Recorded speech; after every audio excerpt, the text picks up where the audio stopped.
طرح طرح کی سائنسی تحقیق نے بار بار یہ ثابت کیا ہے کہ دن کے درمیانی وقت میں تھوڑی دیر کے لیے سونا، جسے ٹیکنگ اے نیپ یا قیلولہ کرنا کہتے ہیں، نہ صرف ہماری مجموعی صحت کے لیے اچھا ہے بلکہ ہماری دن بھر کی کارکردگی کو بہتر بنانے اور یادداشت کو پختہ کرنے میں بھی مدد دیتا ہے۔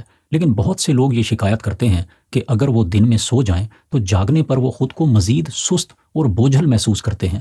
تو کیا وجہ ہے کہ قیلولہ کے فائدوں کے بارے میں محققین کے پروثوق دعووں کے باوجود بہت سے لوگ اس میں فائدے کے بجائے نقصان پاتے ہیں؟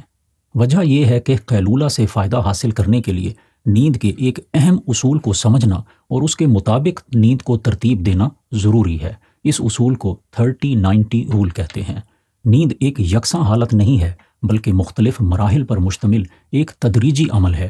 نیند کے ان مراحل میں سے گزرنے کو سلیپ سائیکل کہتے ہیں۔ ایک مکمل سلیپ سائیکل تقریباً 90 منٹ پر مشتمل ہوتا ہے۔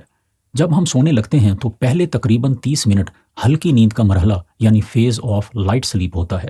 اس کے بعد گہری نیند کا مرحلہ یعنی فیز آف ڈیپ سلیپ شروع ہوتا ہے، جو 30 منٹ سے لے کر 75 منٹ تک رہ سکتا ہے۔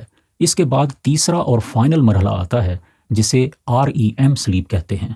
خوابوں کے وارد ہونے والا یہ مرحلہ جاگنے سے پہلے تک جاری رہتا ہے۔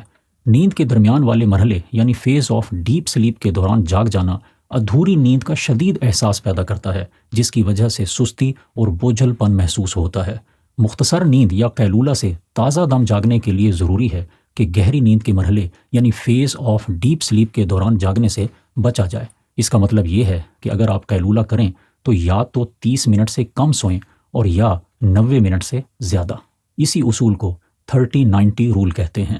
دی National Aeronautics and Space Administration NASA نے اپنے امپلائیز کی کارکردگی اور دماغی صلاحیت بہتر بنانے کے لیے آئیڈیل نیپ یعنی بہترین قیلولہ پر تحقیق کی ہے، جس میں یہ دیکھا گیا کہ قیلولہ کا سب سے بہتر دورانیہ 26 منٹ ہے۔ یاد رہے کہ دن کے درمیانی حصہ میں مختصر قیلولہ نہ صرف رسول کریم صلی اللہ علیہ وآلہ وسلم کی اپنی سنت مبارکہ تھی بلکہ آپ صلی اللہ علیہ وسلم اپنے اصحاب کرام کو بھی قیلولہ کی ترغیب دیا کرتے تھے۔ اگر آپ نیپ یا قیلولہ کو بطور سنت اختیار کریں تو جسمانی اور ذہنی صحت کے فائدوں کے ساتھ آپ ثواب بھی حاصل کر سکتے ہیں۔ امید ہے یہ معلومات فائدہ مند رہیں گی۔ مجھے اپنی دعاؤں میں یاد رکھیں۔ السلام علیکم۔